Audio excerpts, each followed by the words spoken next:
Yeah. I used to dream about showing the world what I dream about.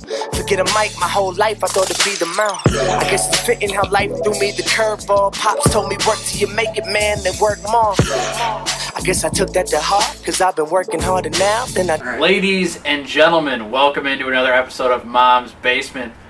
I'm Joe, the host, here with Corey as usual.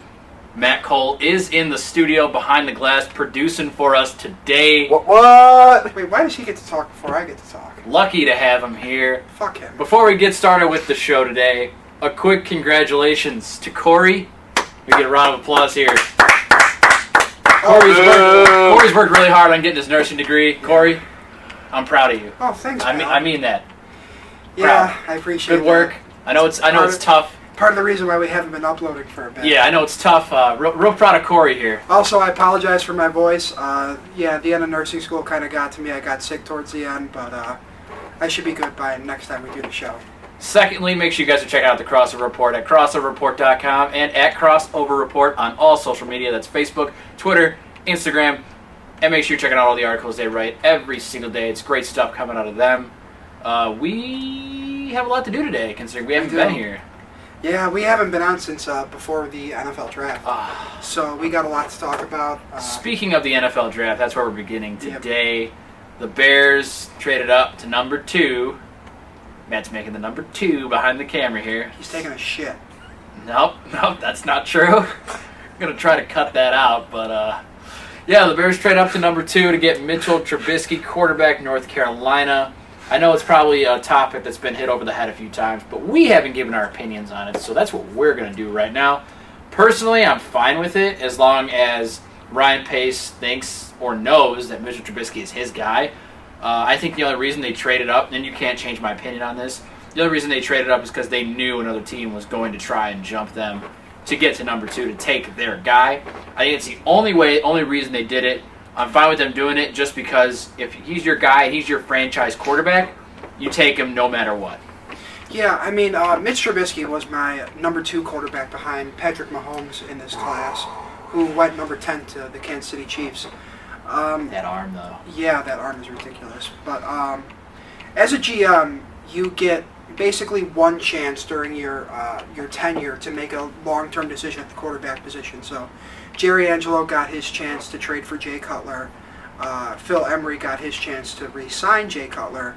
And Ryan Pace is basically tying his career as a Bears GM to Mitch Trubisky. And, you know, I don't understand Bears fans. First of all, for Ryan Pace to do that, to trade up one pick, that takes some balls. Yeah. You're saying, this is my guy, and if we go down, I'm going down with him. That's really ballsy. But second of all, okay. Sick, Matt. Real cool. Matt's being really good behind. He's not doing his job as the intern. He's not doing his job as the intern. At all. But I'm going to try to be professional, even though it's really hard. just don't look at him, that's all. As far as the rest of the draft goes, I'm not that impressed with it. No, the rest of the draft was honestly guys that go to schools that I've never heard of. Yeah, but if Mitch Trubisky pans out, this draft was worth it. If he pans out, the Bears gave up 2 third-round picks, their third-round pick this year, their third-round pick next year, and their fourth-round pick this previous year, this previous draft, to trade up 1 pick to take Mitch Trubisky.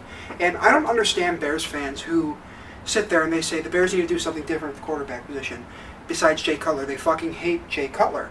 They cut Jay Cutler and signed Mike Lennon to basically a 1-year, $15 million deal, approximately, and people get upset about it. They're doing something different. They trade up 1 pick to draft a quarterback who is going to be hopefully the face of your franchise for the next 10 years, and people are mad about it. I don't know what people want. I'm kind of done just dealing with Bears fans at this point, because Ryan Pace has gotten rid of Jay Cutler, which over half of the fan base in Chicago wanted, and people are still mad about it. Yeah, I liked the, like you said, the ballsy move. It takes swag to do something like that, in my opinion. Kind of hitching his wagon. To Mitchell Trubisky here, and it buys him 3 or 4 years to develop the quarterback, get a new head coach. That's the thing, too. It buys him 3 to 4 years because you don't usually evaluate a draft class or a quarterback until about 3 years into the league. So not only does it buy him more time as the Bears GM and more time to shape the roster how he wants to do it, it gives him another head coach. Yeah. Because John Fox isn't going to be here after this year. I hope not. I don't think John Fox should be here right now. I don't think he should be here either. I think Vic Fangio or somebody else should be the head coach. But regardless, if Ryan Pace believes in this guy and he turns out to be a Pro Bowl quarterback, maybe he gets into the top 5, top 10 quarterbacks in the league, then it was worth trading 3 mid-round picks for. Yeah, and really the only other pick that I kind of liked was the Eddie Jackson pick, the safety. Yeah. I think if he's healthy, he could be your starting free safety on week 1. I think so as well. But the big thing is if he stays healthy. Correct. That one word there. He came from Bama, good program. It's just, can you stay healthy and can you fix the problem the Bears have had at free safety since Mike Brown left? I mean, the Bears' best free safety in the last 10 years is Chris Conte. That's not a good thing. Ooh, yeah, they need that center fielder, a guy who's gonna play like that and really hawk some balls for them because they just haven't had that, like you said, since Mike Brown left. So. And just to finish off the Bears draft, I think they'll be picking up near the top again next season too. It depends on how Mike Glennon plays, but we'll get to see how Mitch Trubisky does, and Ryan Pace will get another chance to have a top 5 pick, I feel. Not in the draft, but the free agent signing they just made not too long ago, the Jay Howard signing. Yeah, I actually really like that signing. Yes. Jay Howard was a guy that I wanted the Bears to go after in the last free agent signing period. He ended up going to the Chiefs, and they signed Akeem Hicks, but now they have them both. They have them both now, and Jay Howard makes that front 7 really good. Yeah. They don't have a lot in the secondary. They didn't really address cornerback in the draft, which surprised some people. Yeah, it surprised me, but they did a decent amount in free agency with that, with Marcus Cooper and I think Prince Amukamara. But yeah, I think they're just kind of hoping that a really good front 7 with Leonard Floyd developing. What is his name? Danny Trevathan coming back from injury, Jarrell Freeman coming back from suspension, and a healthy Pernell McPhee can up that pass rush in order to kind of mask how your defensive backs are. Correct. That's all we got for the Bears. We just want really quick because we know it's been beaten over the head by everybody essentially. Everyone's got a hot take for this. But, and we've been late on it. So yeah, shout out to Jose for saying in 5 years Mitch Trubisky will be the biggest bust from this draft. Jose, we do have that tweet screenshotted. Yeah, you're gonna be wrong. So if he happens to be elite, it's gonna be going up. Period. Yep. Same with the Quintana stuff. Oh, we'll get into that too. Now, this is gonna get angry for me. I'm just gonna check out for Major League Baseball. I know if you watch baseball, you know this new rule they implemented after Chase Utley had a dirty slide in the playoffs a couple years ago. Chris Coghlan broke Young-Ho Kong's leg with a slide into second base. This slide rule absolutely, positively needs to go away. Period. End of discussion. Why don't you give them some context behind it? There's no reason for this. Context that in what do you mean context? Like, why are you bringing it up today? Well, today in the Cubs game, I don't like the rule in general. I don't care who it affects, but today it just so happened to be called the Cubs game. And normally this rule is called through review. The umpire today called it immediately. He called, they had no play on Rizzo at first base. He was already through the bag regardless. But they called him out because they said Ian Happ didn't stay in contact with second base, which is the basis of the rule. So the double play, Schwarber didn't score. Cubs were down, I think, 3-1 at the time. Would have been 3-2. So it changes the game. It impacts the game. You don't know what's going to happen after that. The Cubs end up losing the game 5-3. So you don't know how that affects the game in general. But the rule is absolute garbage. It's trash. It's embarrassing to baseball.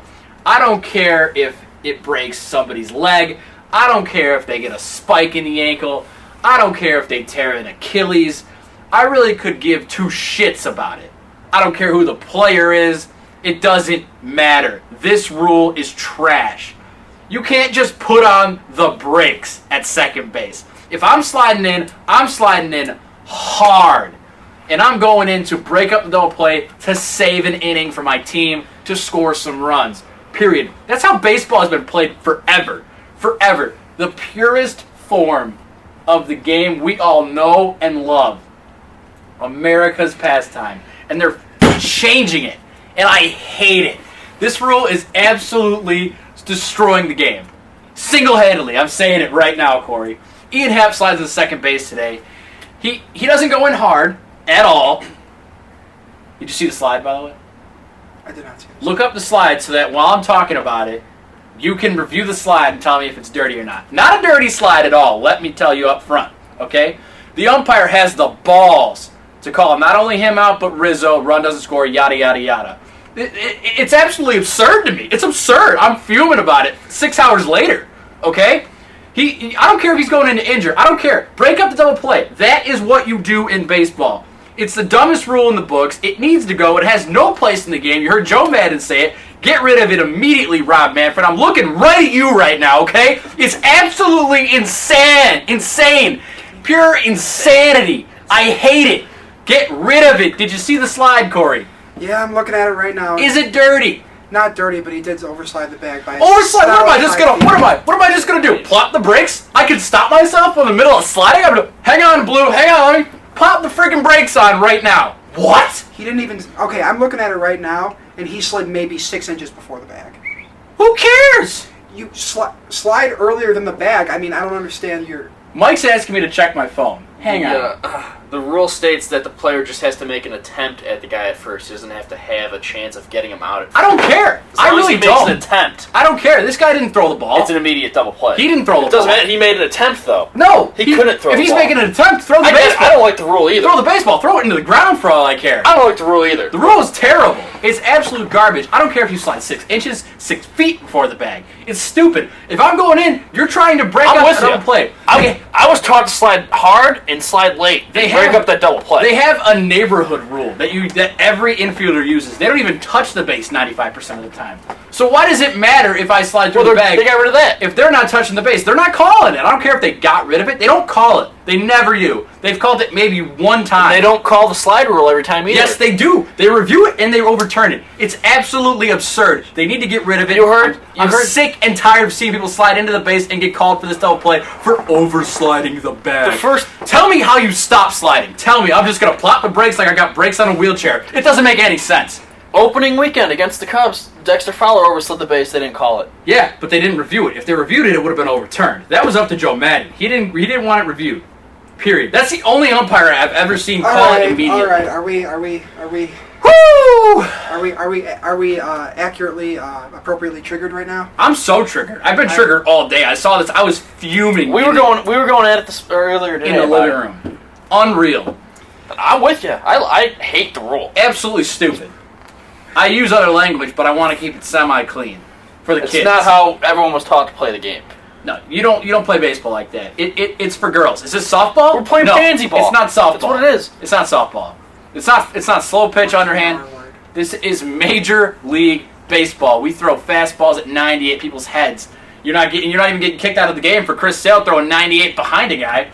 But Gossman throws 76, hits a guy in the hip, and he's thrown out of the curve. All right. Baseball, you need some help. All right, I need to stop you because you're getting on other topics. I'm just saying, there's some stuff that needs to be fixed. It starts with the slide rule. It's absolutely ridiculous. Yeah. All right, rant is over. I have reset my blood pressure. Corey has checked me out. We're all good. You're a nurse. You checked my blood pressure. M.O.M.S, excuse me. I'm all good. Heart condition in check. Teeth are in. We're ready to talk more baseball here, but specifically Cubs and White Sox. I had something to say off the top of my head, and I don't remember it anymore, so I'm just going to go straight into it.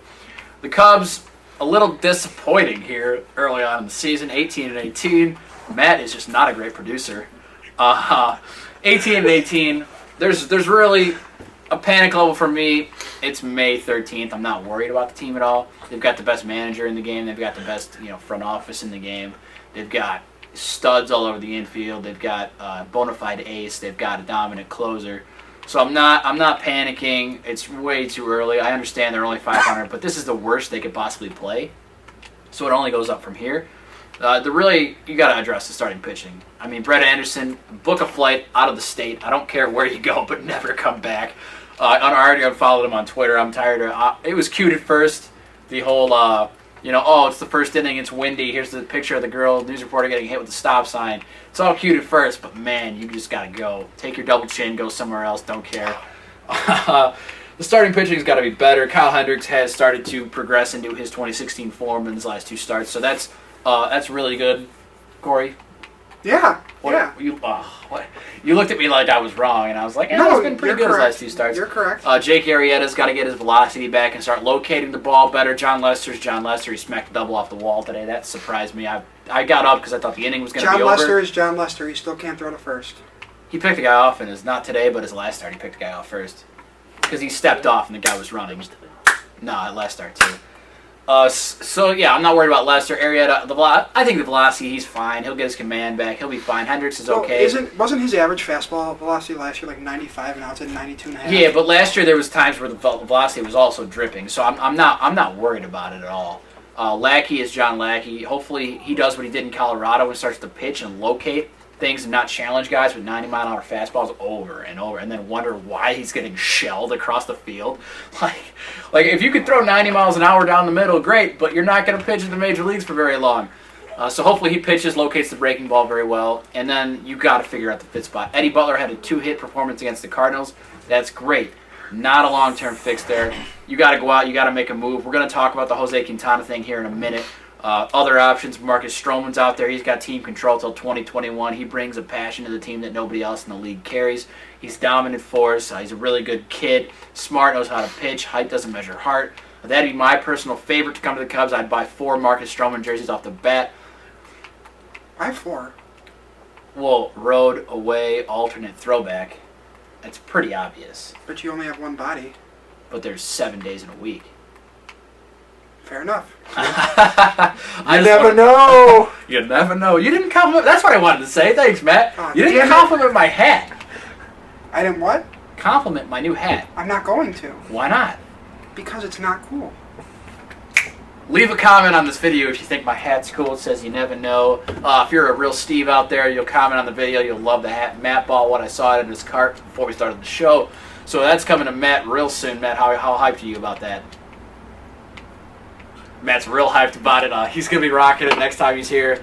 So the You Never Know hat is popping. I'm a real Steve for it. Back to the Cubs here. Like I was saying, Marcus Stroman, we're going to get into Quintana. If the Tigers continue to struggle with Justin Verlander, could be a possibility. That's a lot of money, though. I don't care about money. We're the Chicago Cubs. We got money. We're fine. There's no cap in baseball. Yeah, but Justin Verlander's not not a good enough performance per dollar spent, in my opinion. Well, he comes to the NL. You figure the numbers would go up a little bit. You don't have to give up as much to get him. Tigers would probably take anything since their system's not good. I would say a lot of things would have to go wrong. Yeah, this is all barring. Yeah. This is all barring them falling out of the race in the wide open AL Central. A guy like Chris Archer makes. Well, a lot not just of sense that. again. I'm saying they would have to lose out on Jose Quintana and Chris Well, Archer. yeah, of course. Yeah, All that's yeah. got to fall into place. Yes. Chris Archer's an interesting name. He was a part of the Cubs before they traded him. He's a guy who's been a front of the line starter. His numbers haven't been as good of late, but Same with Quintana. yeah, but you got to think he's an ace, and he would add a nice number 2 arm to the Cubs and really solidify that rotation. The lineup's going to be better. Rizzo's not going to slump all year. We'll see about Schwarber. I'm actually up in the air about him as of now.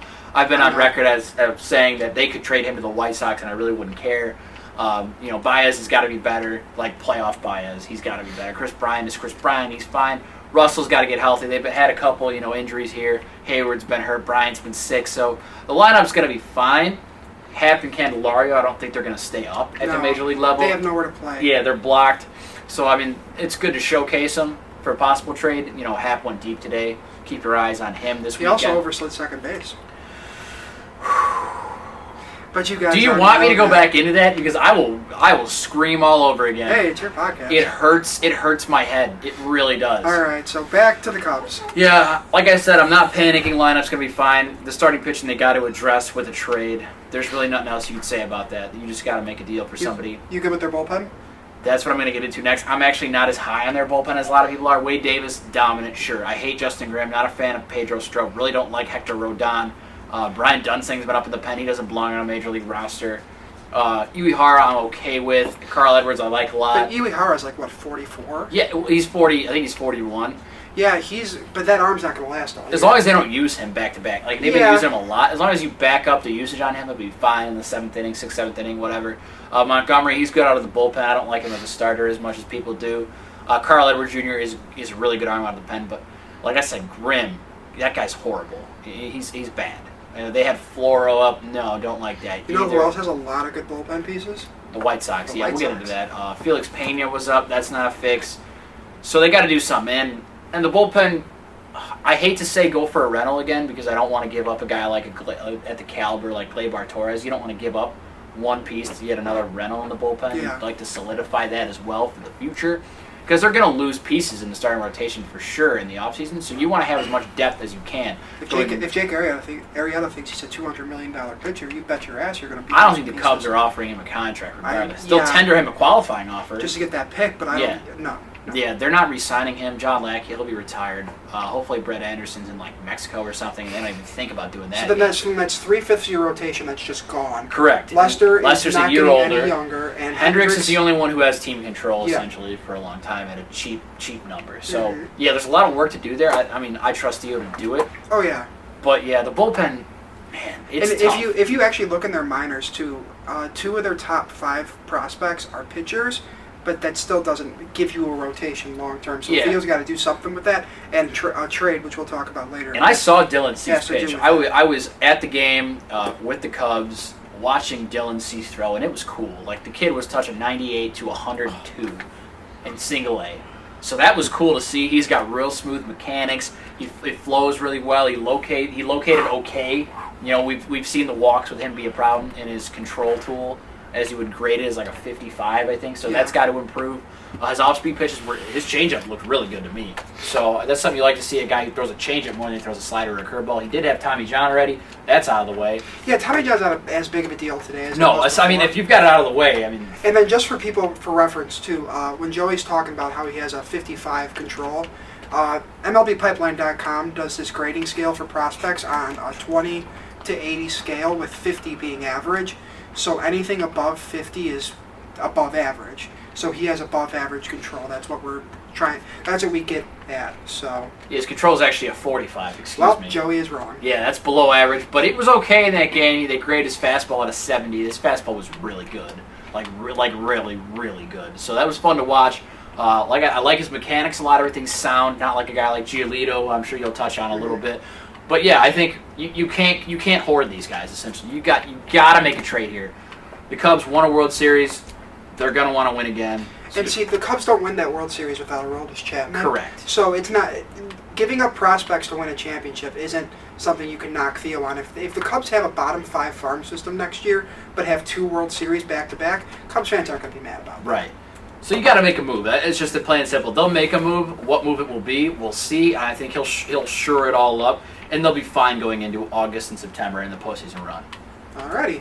And then as far as the current state of the White Sox, they just won, unfortunately, against the San Diego Padres. They are 16-18. They are 4 games back of first place. They've lost 6 of their last 7. They have the 9th worst record in baseball right now, which would put them at the 9th overall pick for the 2018 MLB draft, hashtag tank for beer. And as far as what's been going on right now, they've played better than I expected them to play, considering coming into the season on paper. They only had 1 starter who I would even consider as above average, and that's Jose Quintana. They've gotten really good starting pitching so far. They've got Derek Holland has been performing pretty well. His ERA is below 3 to my knowledge. James Shields was pitching well, surprisingly, before he got hurt. Miguel Gonzalez is consistent as he was last year. He got roughed up in his last couple starts, but he could still prove to be a valuable trade piece for a team looking for a 4th starter at the deadline. I don't think Holland and Shields can be sustained as far as what can't be sustained, so why this team will regress.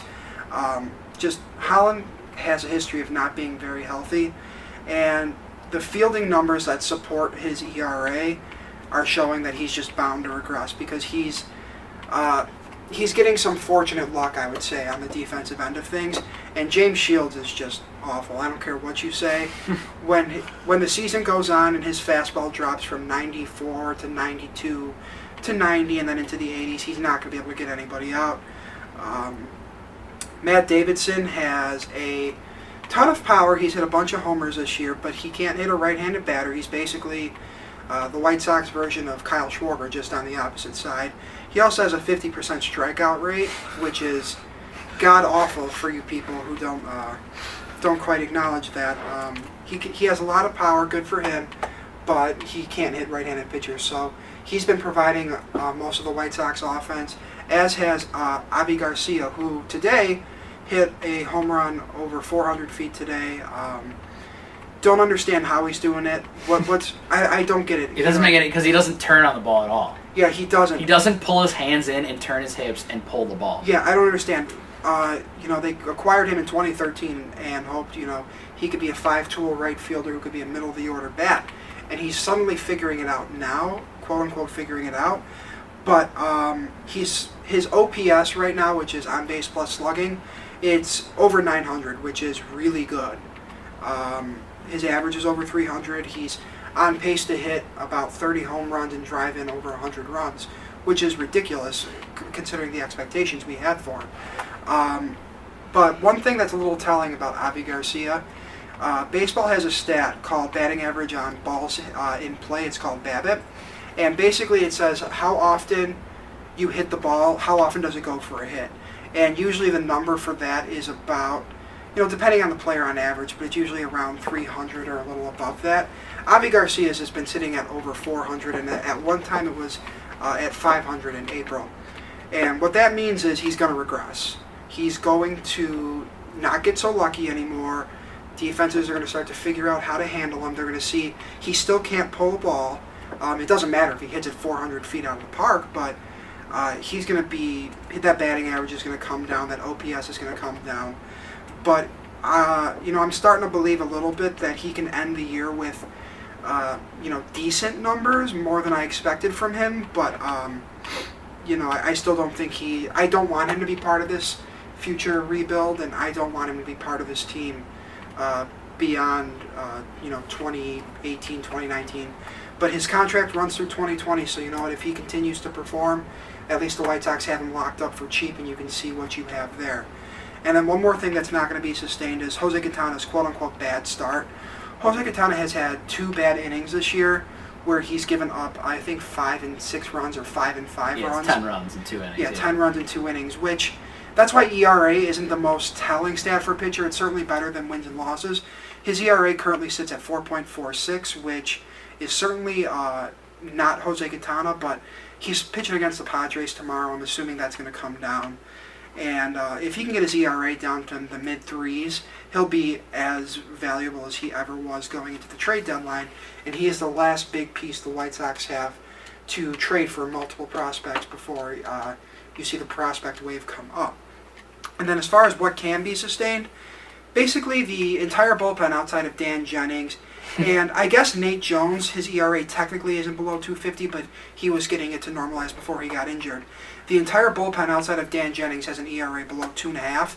So you have David Robertson, Zach Putnam, Tommy Kahnle, who's added about 3 miles an hour on his fastball. He's pitching over 100 pretty consistently. And Anthony Swarzak, too, also has given up 1 hit to the last 40 batters he's faced. So in case you guys didn't know, that's really good. And they're all valuable trade pieces at the trade deadline. Everybody's looking for bullpen help come playoff time. And David Robertson's certainly the big name in there because he's got the 2.13 ERA and his stuff looks a lot better. The Nationals have been checking him out this last series against Minnesota where he struck out the side in his only game appearance. So that's about as good of an impression you can make as a closer. I think that is sustainable because the White Sox have a lot of talent in that bullpen, and they seem to have figured something out with Tommy Kahnle, who always had the stuff but couldn't locate it properly. And they did something with Anthony Swarzak. I don't know. This guy was picked up on waivers from the Yankees, and they added a couple miles an hour to his fastball, added in a cutter for him, which Don Cooper always does when he acquires a pitcher. And the guy is untouchable, and that's really not an overstatement considering just how well he's pitched. And then just as a minor league report, Yoan Moncada, the number 1 prospect in all of baseball, is lowering his strikeout rate to 26%, which for a guy with his power and his speed and his on-base capabilities is pretty good. Just for reference, when Chris Bryant came up from AAA, his strikeout rate was 26% as well.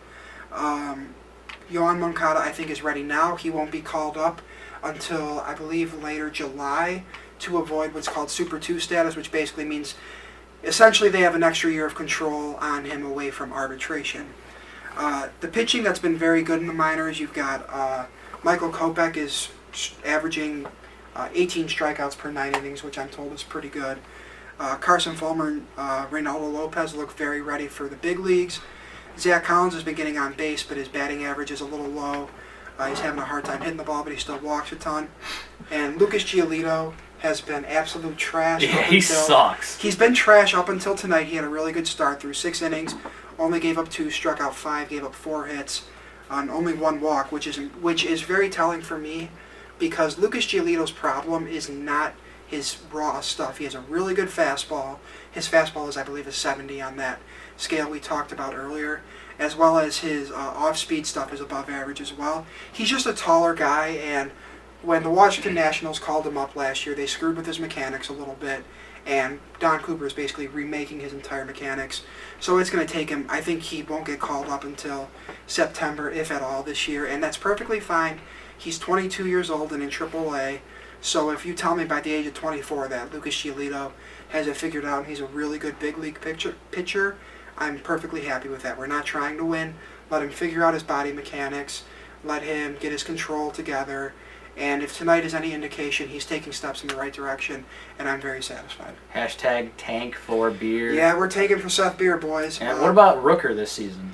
Yeah, so if we're going to just take a quick second to talk about this year's draft, I already have the first 2 picks I want the White Sox to take, and I'm pretty nuts about that, but it's called roster baiting as far as predicting your future for the White Sox goes. So the White Sox pick 11th overall this year, and I have them, personally, I want them to take a center fielder named Adam Hazley. I can't remember what school he went to off the top of my head, but I will get that really quick. And then in the second round, I have been stuck on this guy named Brent Rooker, and Brent Rooker is, the only reason his stock isn't quite high is because he's technically old for a college player. University of Virginia. Thank you. University of Virginia for Hazley. For Adam Hazley, and then Rooker, I believe, goes to Mississippi State, yeah. So, to talk about Rooker really quick, the guy is just tearing the cover off the ball. I've shown Joey's stats on the guy. I don't know if he's looking up the stats right now. I had him. I was actually looking him up the other day. Yeah, the guy's, basically his OPS is over 1,000, which is unheard of. And he's got some speed to him. He stole some bags. He hits a ton of home runs, a ton of doubles. He has 2 things going against him. I mentioned his age. He's 22. By the time he makes his minor league debut, he's going to be he'll be close to 23, so that's considered old for minor league skill level. And he's a right fielder currently for Mississippi State, but he has some athletic limitations, which probably will limit him to first base or DH. He's hitting 409 right now with a 1407 OPS. I sold him short on that OPS. That's video game numbers. Joey plays more MLB than I do. I don't think you can get an OPS higher than that if you took control of the play. He's got 20 home runs and 68 RBIs and 17 stolen bases. He's got 40 Ks to 32 walks. So that's a really good ratio as well. If the closer they are together, that's really good. This is in 50 games. Yeah, that's phenomenal. So basically, the guy can rake. The only problem is he's old and probably won't stick in right field. But the White Sox play in the American League. You've got a DH spot for a reason, and Jose Abreu is not part of my team when we're contending.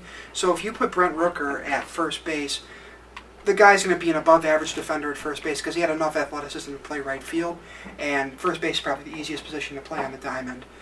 So I'm a fan of Brent Rooker. He's actually ranked 49 on MLB Pipeline's top 100 for the draft, and the White Sox pick at 49.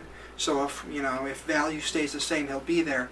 And then back to the guy I want for the White Sox in the first round is Adam Hazley, the center fielder from Virginia. He is a two-way player, so he pitches and he plays center field. He has an above-average hit tool and slightly below-average power, but he has above-average run and above-average field. So the way it works when you scout these players in high school and college, usually if they're a two-way player, once you get them to stick to one position, their skill at that position improves. So his hitting is going to improve by him not pitching anymore. Just for reference, he's hitting .399 with 1171 OPS with 12 homers and 45 RBIs in 46 games. Yeah, so the guy can rake against college pitching. We can see that. But if you focus on one position, you're going to improve. So his hit's going to improve. Every one of these tools, I feel, is going to improve if you take the stress off of him pitching. I think he's a true center fielder myself, which is something the White Sox don't necessarily have in their system at the moment. I think he would be a really good part of their lineup come 2020. So I would love to see a first pick of Adam Hazley and the second pick of Brent Rooker in this coming draft, which is on June 12th, so we are under a month away. All right, now we're doing the Cubs, the Sox rundown. Now let's look at the whole feud between the Cubs and the Sox fans saying they can't trade with each other. Because to be honest with you guys, if you think that, it's just absolute garbage. There's no reason these teams can't trade with each other. There's no rivalry here. The Crosstown Cup is a piece of metal that I don't care about. Most people don't care about. There's just absolutely no reason for this talk. Yeah, if it's a deal that makes both teams better, no problems. Either side. Let's give some background into this. So the Cubs have a very obvious need for both starting pitching and bullpen help. The White Sox have a very obvious inclination to sell pieces, including Jose Quintana and their bullpen pieces, to teams who have good prospects in the waiting to help develop this rebuild a little further. And it has always been like this stigma that the White Sox and Jerry Reinsdorf won't trade with the Chicago Cubs because he doesn't want to make the Chicago Cubs any better and doesn't want them to win a World Series. Well, first of all, it's too late. But Rick Hahn has come out in recent days, not just recent days, but over the past few months. It's like the third time he said it. Yeah, I don't know how many times the guys say the same thing over and over for people to get it, that if a trade benefits the White Sox long term, doesn't matter which team they deal with, they'll deal with all 29 teams if that means that they can acquire some cost-controlled prospects who can be parts of their lineup in the future. The sides match up very well to the point where the Cubs have a few prospects left in the minors. They have 4 top 100 prospects according to MLBpipeline.com, and they'll likely have to part with 2 or 3 of them to give the White Sox what they desire in order to get Quintana to be in a Cub uniform. But the match is perfect. I'm not saying that it's likely. I think he still probably ends up a Yankee before he ends up a Cub, just because the Yankees have more depth in their farm than the Cubs have. But it's not something that should be written off because it's just too perfect of a fit. It's such a perfect fit. And the Cubs have to get rid of some of these prospects because there's frankly nowhere for them to play. Yeah, so to profile just the top 4 prospects for the Cubs, the White Sox would probably need 2 or 3 of them. Their first one is a top 10 prospect who hasn't even played this year, named Eloy Jimenez. That's incorrect. He played today. Was today his first game? Myrtle Beach. My mistake. High A. This is the first time he's played this year then. Eloy Jimenez, he's got plus hit, plus power. He's got a gun in right field. He's basically a stud right fielder in the making. If he reaches his ceiling, he's what Jorge Soler was supposed to be. Ian Happ just made his MLB debut today, hit a home run, overslid second base, but... Stop saying that. Never again mention oversliding the bag. He's a really good hitter, and he's got decent power, which can still develop. He's versatile. The thing is his positional value. He probably ends up in left field, or if he was to end up on the White Sox, he'd be either at third base or second base, depending on what they do with Yoan Moncada. Their third prospect in their system is Dylan Cease, who Joey went to see. Another pitcher. The White Sox don't necessarily need pitching in the minors. I don't think. You can never have too many arms because they're so risky. Not only are arms too risky, but they're also very valuable as well, as you'll see what Chris Sale got. Chris Sale got 2 top 30 prospects, 1 on the border of top 100. I mean, pitchers get traded, pitchers get value in return. So the more value you have to give, the more you get back. And their final prospect is Jeimer Candelario, not Jimmer Candelario, or whoever said it that was way. some chick from CSN reporting. Yeah, doing a real crappy job of it. The guy is a third baseman and a first baseman. The Cubs have the MVP of the National League at third base in Chris Bryant, so he is perpetually blocked. And they have Anthony Rizzo at first base. So Candelario's not going to get any playing time. He's going to be part of the trade going forward. So the White Sox need positional players, and the Cubs need starting pitching. Perfect fit. It's a perfect fit, and the fact that people are saying they won't deal with each other or My thing is Cub fans who don't understand the value of Jose Quintana. Jose Quintana is 7th in the league. This is basically directly at Jose again. Specifically, if I'm talking specifically, yeah, fuck you, Jose. But he is 7th in WAR since 2013 among starting pitchers. He's ahead of, I believe, Lester, Arrieta, Cueto. He's ahead of a bunch of really good pitchers that people consider to be aces. Chris Sale's above him in that, but Jose Quintana, you could say at worst, is probably the best number 2 pitcher in the game, and he has a ton of value for a team like the Cubs, who are looking for cost-controlled talent. He has 3 years left on his deal, and his team options at $10.5 million. Yeah, he's a very valuable starting pitcher, and you're going to lose Jake Arrieta. You're going to lose Brett Anderson because you can't keep him. He gone. And you're going to lose John Lackey to retirement. So that's 3/5 of your rotation that could be solved by trading players who are perpetually blocked for a really good starting pitcher looking to trade their best trade asset. Yeah. Originally, I was against the whole thing. Before the season and all that stuff, I was like, I'm really on the fence about trading prospects because I like these guys, I like the talent they have. I really liked the pick of Hap in the draft last year, or 2 years ago in the first round. 2015, I believe. 2015, yeah, because they didn't pick till the 3rd round last year. I really like Eloy, and looking at Eloy's numbers from where he was in Class A last year, he was absolutely insane. Mm-hmm. So I really liked him, but you got to think about it. But what people don't understand is A, prospects aren't a guarantee, and B, you have to give up something good to get something good. Yeah, so I'm on board with trading 2 or 3 of the top, because the Cubs system essentially is top heavy and then average basically all the way through. But what you get is if you trade Jose Quintana, let's say my deal that I've wanted, and it's probably not going to happen. It's like a pipe dream for me. Would be if it's trade deadline day, July 31st. It's 2:30, which 30 minutes before the trade deadline, and Han talks to Theo and says, "Look, we can give you Jose Quintana right now, but you have to give us your top 3 positional player prospects." So that's Eloy Jimenez, that's Ian Happ, and that is Jaime Candelario, which would fill a bunch of holes in the White Sox future lineup.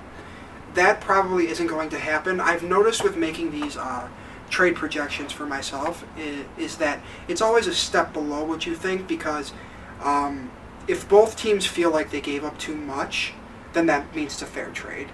So I think the White Sox could ultimately ask the Cubs for one of Eloy or Happ, could ask for Cease, and could ask for Candelario, nickname is Candy. And I've seen it referred to that on the internet. Mike doesn't like it. Mike doesn't like it? Hate Well, it. come up with a better nickname then, buddy. Sounds like a rapist. Okay, that's going to be something that's great. Nothing we can do about that. Yeah, nothing we can do about that. But basically, if the White Sox were to acquire Cease, Candelario, and then one of Happ or Eloy, that would be a fair trade in my opinion, considering it's mid-season deadline. The Cubs need pitching. It's not even a question. Yeah, and I'd even be okay if you really think that Eloy is the future in a corner position, whether it be right, whether it be left. I'm okay with them moving Schwarber. I really am. I'm really getting sick of the whole... I'm okay with that. I can't have Schwarber be a replacement for one of Eloy or Happ, though. I can't have Schwarber be the centerpiece in a deal because his positional value is non-existent. He still can't hit left-handed pitching. He can be... I still believe that Kyle Schwarber can develop into a really good DH, but if you're telling me to trade Jose Quintana for a DH as the centerpiece, I'm not down for that. I would still need Schwarber, and if you're going to keep Eloy, that's fine. But I need Happ and I need Candelario to make that happen. Because Hayward, Almora, John Jay, who else they have in the outfield? Hayward, Almora, John Jay, Schwarber's in the outfield now, but I'm not counting in. Zobrist and Chris Bryant can play the outfield. So they could hold the outfield down because you still have guys that can play third. Bias can play third. And I would say, and tell me if you disagree, that 2 of the 3 positions in the outfield are locked down long term because you have Almora who can play center, and Hayward's not opting out of that deal. No shot. So you got Kyle Schwarber in left who could be replaced by either Happ or Eloy, which I think that'd be perfectly fine for the Cubs, and then the White Sox would acquire the other piece. Because essentially, the Cubs are going to hit regardless of who plays left field, let's be honest. Yeah. Because they have such good players like Chris Bryant. like Anthony Rizzo. Jason Hayward's been better this year, but not to where they paid for him. Absolutely not. Elmore's back, can still develop. Addison Russell, I still believe, can hit 30 home runs. Javier Baez, as long as he lays off the sliders in the left-handed batter's box, can hit. Wilson Contreras is going to grow. So they're going to hit regardless of who plays left. And if they want to get rid of Schwarber, fine. It gets us a perennial ace pitcher. And I think this is the genius part of Theo Epstein that people don't see, is that not only is their lineup young and very, very talented, they're controlled for 5 years. You can gut this farm system. You could give the White Sox Eloy, Happ, Candelario, and Cease if you want to. Get rid of all 4 top 100 prospects, and Theo will still find a way to just restock this farm system in the next 3-4 years to when they start losing these players to free agency. It's the brilliance of what he did. Not only did he build a perfect lineup, he built depth behind it. He had who is Gleyber Torres, who is the number 2 prospect in all of baseball behind Yohan Moncada. He had him in their farm system. He didn't need Gleyber Torres. Their middle infield is set, but they used him to acquire Aroldis Chapman, which in turn gives them a World Series title. So the depth is incredibly important. Theo has done a good job with that. That's what Rick Hahn is trying to start to do. And the people who say that the Cubs and Sox simply can't deal with each other, I don't understand. Idiotic. I think come 2020, if the White Sox and Cubs are the best teams in their respective divisions, that's only good for baseball. It's so good for baseball. It's and good great for Chicago. Yeah. So, I mean, you should want it to happen, honestly, if you're on both sides. I mentioned the war to Jose earlier through text, and he said, remember the last time the Cubs went after a guy with a high war, referencing, I assume, Jason Hayward. I said, don't let one defer you from anybody with a good war. Yeah, and I don't think war is the ultimate stat by any number, but he's not there randomly. Yeah. He's not there as an aberration. He's a really good pitcher. He was an all-star last year for a reason. I mean, Jose Quintana's stuff is what holds him back from being considered elite. His fastball tops out at 93, 94, and he lives basically off of controlling his off-speed stuff. He's not going to throw 99 miles an hour like a Chris Sale is going to. But behind behind the players. But you know what? With that Cubs defense, which I'm assuming is going to improve, and their offense in general being really potent, Jose Quintana wins 15 games at least as a Cubs pitcher. And I think as a Cubs fan, you take a guy who can give you 7 innings and 3 earned runs or less on a consistent basis. That's what you're looking for. Yeah, both teams are going to make trades. Ultimately, we'll have to wait and see who trades with who and what they acquire and what they give up. I'm eager to see what Theo does towards the deadline here. We'll just have to wait and see what happens here in the last couple months. Yeah, and then just one more thing I wanted to touch on. So these deals, teams typically don't talk trade until after the draft. MLB draft. Yes. So that is June 12th, I believe. So once June 12th passes, you'll have about a month and a half until the trade deadline. That's when people really start talking trade. But as a White Sox fan, all I've been doing is talking draft, trade, and international signings, which hopefully, by the way, another side note, sorry to cut you off just last minute, Luis Robert is the number 1 international prospect for 2016 to 2017, plus tools across the board. He was, I can't remember the last time we recorded, so forgive me. It's been about a month, I think. So he was released from Cuba to be a free agent. So he is able to sign with any team as of May 20th. We're recording this on May 13th. So he has 7 days until he can sign with a Major League Baseball team. And if the White Sox were to sign him, he would instantly be a top 25 prospect, according to Jim Callis of MLB.com.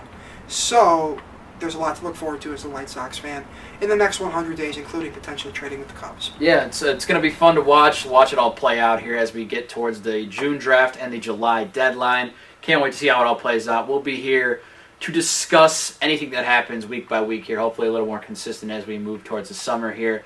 As always, that's Corey. I'm Joe. This is Mom's Basement. Thank you so much for watching. Make sure you like, comment, subscribe to the channel. Really helps us grow. Make sure you're checking us out on iTunes as well. Just go to the podcast tab and search Mom's Basement. You'll find us there. Subscribe as well. And we will see you guys next time. Where the cash at? You know, shorty ass fat. I need 25 bands in a Louis backpack. Smoking on that Kobe Bryant, cause I never passed that. And you always tryna chill, but can never match that. Damn, growing pains at a mall talking. Everybody small talking. Got a bag on me like I'm